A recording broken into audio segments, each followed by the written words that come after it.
네, 한 주간 유망업종 선정하고 업종별로 유망 종목까지 알아보는 시간입니다. 업종엔 테마 서바이벌. 오늘은 모이스탁의 홍은주 대표와 함께합니다. 안녕하십니까? 네, 안녕하세요. 네, 먼저 지난 시간에 소개해 주셨던 이 유망업종 점검부터 좀 해주시죠. 네, 지난주에 이제 어떤 자전거 관련된 섹터를 말씀을 드렸는데요.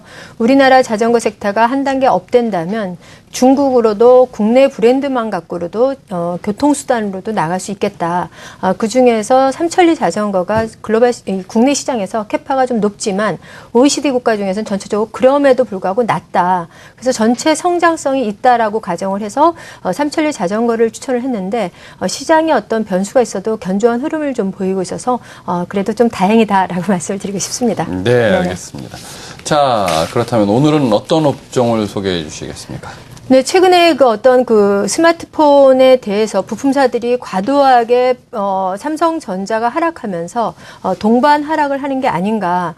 스마트폰은 굉장히 어떤 혁명이라고 하지 않습니까? 그래서 기계적인 것도 있고 소프트웨어적인 것도 있고 콘텐츠 쪽에도 있지만 제가 봤을 때는 더 이상 카메라 쪽에 유사한 렌즈 쪽에 제가 조금 관심을 갖고 네. 이 카메라 렌즈 쪽에 대한 섹터들, 특히 우리나라의 카메라가 글로벌 시장에서 가장 우위가 되지 않을까 그런 생각을 가지면서 이 카메라 렌즈 쪽의 섹터들을 좀 점검을 해볼까 합니다. 네, 알겠습니다. 카메라 렌즈 관련 업종에 대해서 소개를 해주시겠다. 그렇다면 오늘 집중적으로 좀 소개해 주실 기업은 어떤 곳들이 있나요? 네, 일단은 옵트론텍이나 파트론, 자화전자 또는 세코닉스 이런 글로벌 시장의 경쟁성이 우위가 되는 종목들을 좀 우리가 점검을 해볼 필요가 있는데 최근에 삼성전자가 고화소 중심으로 또는 이 고가품에 대한 어떤 성장의 둔화를 인해서 어떤 이 시장을 좀 하락 압력이 좀 나오지 않았습니까? 하지만 중저가에서도 견조한 흐름을 이어질 수 있고 양은 늘어난다라는 거죠. 제가 이 자리를 빌어서 기업들을 우리가 분석을 할 때 기업이 어떠한 조건에서도 외형이 커질 수 있는 기업들은 그만의 콘텐츠가 있다라는 건데 제가 세코닉스도 자동차 쪽의 후방 렌즈 쪽 또는 여러 가지 요새는 스마트 카로 됐기 때문에 센서형 렌즈가 필요한데 그중에서도 그런 모양이 있고 또 오늘 가져온 종목은 옵트론텍을 가져왔는데요. 스마트폰이 가장 인간의 눈과 근사하려면 인간의 가시광선을 뱉어내고 이 적외선을 차단해야 되는데 그게 바로 이제 블루 필터 쪽인데 블루 필터 쪽의 어떤 글로벌 시장에서 1위를 가지고 있다고 합니다. 그래서 옵트론텍을 한번 다시 조명해 볼까 합니다.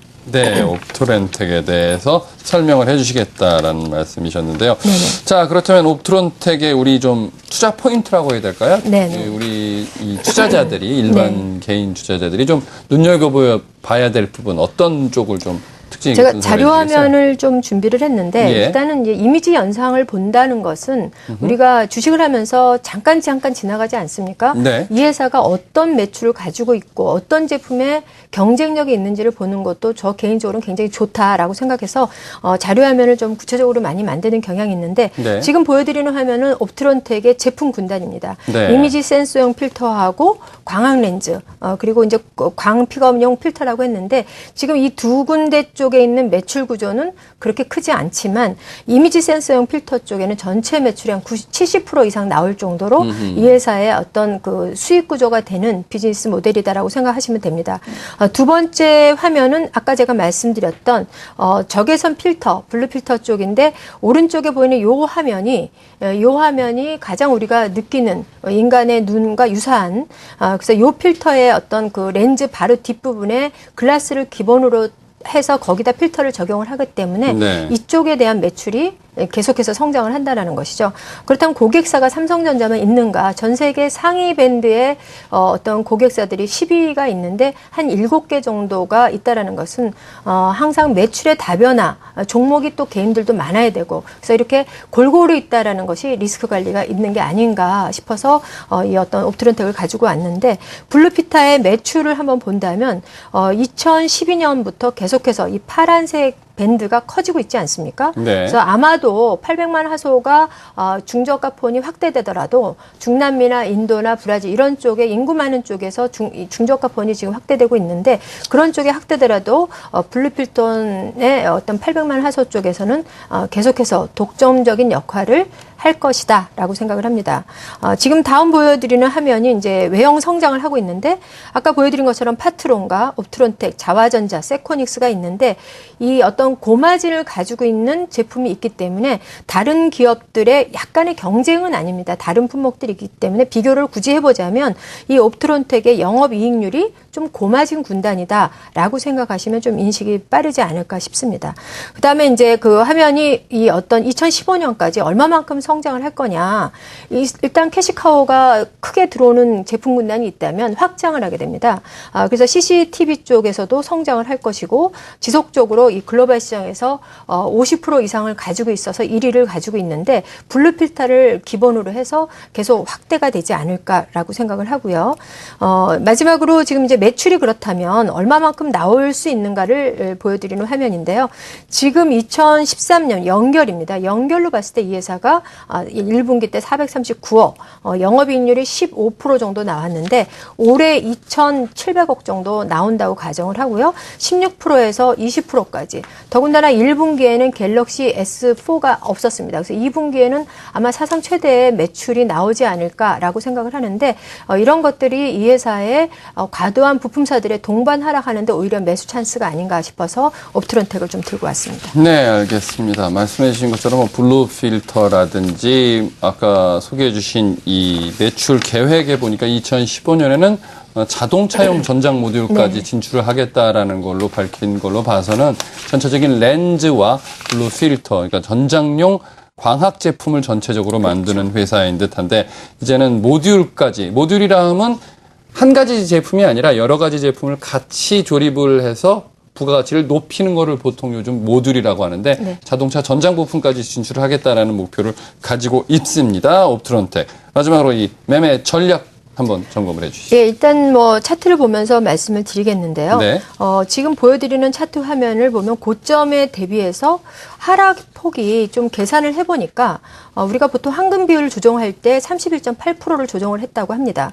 그런데 이 종목을 계산을 해보니까 31.8%에서 12,000원 정도 나오거든요. 네.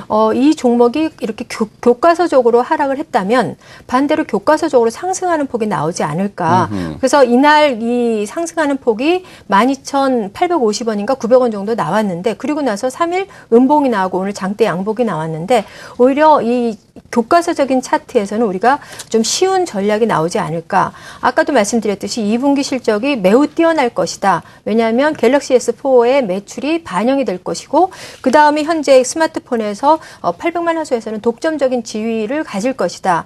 그 다음에 이제 고객사들의 다변화, 해외 매출의 성장의 모멘텀을 찾는다면 이 회사는 지금 상승하는 게 조금 더 빠르게 올라가지 않을까라는 생각이 있어서 기관들의 수급 개선만 이루어진다면 어느 정도까지는 반영이 나오지 않을까 싶어서 현재 관점에서는 뭐 약간 좀 낮을 때 13,000원 전후로 편입가를 제시해 드리고요. 목표가는 151선을 터치하거나 넘는 정도 15,000원을 제시해 드리지만 이게 만약에 다시 올라간다면 목표가를 조금 상향 조정할 가능성도 개인적으로 AS를 해드리겠습니다. 다만 현재 관점에는 하락폭에 대한 반발 복원, 그래서 15,000원까지 손절매는 마이너스 10% 선에서 손절을 규칙적으로 적용하도록 하겠습니다. 네, 알겠습니다. 질문 저도 좀 하나 네네. 드리도록 하겠는데요. 제가 지금 저도 이 옵트론텍에 관련돼서 말씀을 하시니까 이 차트에 대한 흐름을 좀 보고 있는데 제가 그려놓은 차트하고 지금 그리시는 차트하고 이게 교과서적인 조금, 차트라서 네.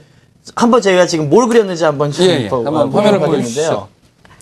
제가 실제로 이 차트 이 흐름을 지금 그리고 있었습니다. 네. 네. 이게 지금 홍 대표님께서 순차적으로 그려주신 부분이고 질문을 드리려고 했었던 게 단기적으로 한 15,000원권까지 상승을 한다는 데는 전혀 문제가 없을 거다라고 예상을 해갖고 이 매물에 대한 부분 앞전에 터졌었던 거래가 상당히 많이 터졌었던 음봉에 대한 부분은 밟고 일어서는 흐름 넥 라인이라고 좀 보이는데 그렇다 그러면 홍 대표님께서는 아까 말씀하신 것처럼 지금 내려왔었던 부분이 기관의 보유 수량 자체가 계속 줄어들면서 다시 한번 말씀드리면 매도하면서 외국인이 어느 정도 매수는 받쳐줬단 말이에요. 네네. 받쳐주는 상황에서 반등에 대한 부분을 15,000원권까지 기술적인 반등은 크게 문제가 없어 보이는데 그 이상 돌파에 대한 부분은 결과적으로는 기관이 매수를 돌리거나 아니면은 이 물량을 지금 조금씩 받아줬던 외국인이 집중적으로 매수를 받아 죽어날 수 있는 부분일 것 같은데 결과적으로 그 근거가 될 수 있는 부분은 하반기에 대한 실적이 되느냐 아니면 내년도에 대한 성장성이 말씀하신 것처럼 충분히 있느냐라는 부분입니다. 이 부분 돌파에 대한 시기 어느 정도로 좀 예상을 하고 계십니까? 일단 기관들이 과도하게 스마트폰 IT에 쏠림 현상이 컸기 때문에 전체 시장에 대해서 IT를 줄여라라는 게 아마 숙제인 것 같습니다. 네. 그렇다면 IT에 대한 무분별하게 줄였다라는 것이 어느 정도 환매수가 좀 일어난다면 그 시점이 2분기 실적 발표가 되는 시점이 아닌가. 그리고 이 회사 같은 경우는 독점적 지위가 계속해서 제품에서 나오기 때문에 2분기에도 계속 확대되는 실적이 나오고 3분기에도 축소하지 않는 실적이 나온다면 전체적으로 EPS가 한 1,700원 정도 나오기 때문에 장기적인 목표가까지는 좀 말씀드리기가 좀 부담스럽지만 네. 2만 원까지도 넘기지 않을까. 장기적으로 한 1년 정도 투자를 한다면 그런 생각을 보여지는데 이번에 하락하는 부분에 있어서 오히려 굉장히 매수한 찬스가 되고 이 종목을 제가 지속적으로 좀 봐왔는데 오늘 이렇게 저가에서 좋은 종목을 소개돼서 저 개인적으로도 괜찮다라는 생각이 있습니다. 네. 제가 한 가지만 더 여쭤볼게요. 네네. 그 아까 홍 대표님이 보여주신 차트에도 그렇고 양태원 대표께서 보여주신 차트에도 그렇고 차트를 좀 보고 얘기를 했으면 좋겠는데 네네네. 기술적인 분석을 사실은 저는 개인적으로는 믿지는 않는 편입니다. 네네. 하지만 요즘 이 투자자들 또 투자 자료 상당히 많이 쓰는 부분이기 때문에 네. 이 기술적 분석에서 3파동론이라는 얘기 있잖아요. 그렇죠. 전고점을 3번 찍으면 이제 하락세로 돌아설 네네. 수밖에 없고 트렌드가 네. 또 이 상승세로 갔다가 하락세로 트렌드가 바뀐 다음에는 저점을 3번 정도 다지면 다시 상승세로 돌아설 수 있는 터닝 포인트가 된다라는 게 기술적 분석의 가장 네. 기초적인 얘기 중에 하나인데 그렇죠. 지금 하락하는 트렌드를 보니까 저점을 3번 정도 찍고 다시 상승하는 듯 하다가 다시 하락하고 또 반등하려다가 다시 좀 시장 체력에 밀리고 하는 상황인데 지금은 좀 저점이 비슷한 쪽에서 두 개의 파동이 이루어졌잖아요. 이렇다면 네. 중장기적으로 봤을 때 어느 정도 바닥이 1차적으로는 확인을 된 거라고 보시는 거예요? 아니면 혹은 시장 상황이 더 나빠서 기관들의 매도세가 이어진다면 좀 더 추가 하락할 가능성도 있다고 보시는 거세요? 한번 차트를 다시 한번 네. 보겠습니다. 지금 현재 우리 앵커님이 말씀하시기를 이 앞에 있는 저점을 이렇게 세 번 정도, 세 번 예. 수리바닥이 굉장히 간격이 넓었는데 네. 이때의 기업 환경과 지금의 기업 환경은 좀 분명히 틀리다. 다릅니다. 네. 그렇다면 지금 현재 쌍바닥을 나누면서 올라간다는 것은 분명히 기업의 가치를 반영할 것이고 향후에 이 회사가 이 블루필터는 1,300만 화소나 800만 화소 다 반영이 되기 때문에 70% 이상 독점으로 나간다는 건 성장성이 있다라는 거죠. 그렇죠. 그래서 EPS를 우리가 계산을 할 때 흔히 어떤 성장을 볼 때 이 기업은 계속해서 확장을 한다면 지금 기술적이라는 것은 아까 그 3파 고점을 찍고 내려왔을 때 하락하는 경우도 있지만 최근에 제가 공부하다 보니까 소프트맥스가 3파를 받고 오히려 기업 가치로 해서 쭉 올라가 버렸거든요.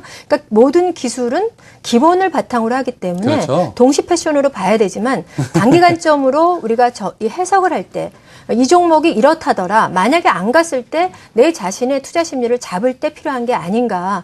그래서 현재 관점에서 우리가 좀 기업 측면에 좀 이 어떤 포커스를 맞춰야 되는 게 아닌가 싶어서 오늘은 좀 색다르게 기술적인 분석도 한 번 더 곁들여 드렸습니다. 네, 그렇습니다. 사실 말씀해 주신 것처럼 제가 앞서도 얘기했지만 기술적인 분석이라는 것 자체는 주가가 흘러간 다음에 후행적인 지표로 사용을 할 수 있는 겁니다. 보편적으로 이러이러한 상황에서 거래량이 어느 정도 수반됐을 때는 주가가 하락하는 확률이 높다더라라는 후행적인 지표이기 때문에 너무 맹신해서는 안 되는 게 정답인 것 같고요. 하지만 홍 대표 말씀대로 이 기술적인 분석 또 여러 가지 투자 분석 요령이 있겠지만 그 기업의 가치 그 기업의 향후 발전성을 보는 것이 투자에 가장 우선되어야 되는, 선행되어야 하는 우리 투자자들의 분석 자료가 아닐까 싶습니다. 오늘 업종 테마 서바이벌 모이스탁의 홍은주 대표와 함께 자세히 짚어봤습니다. 오늘 말씀 감사합니다. 고맙습니다. 네.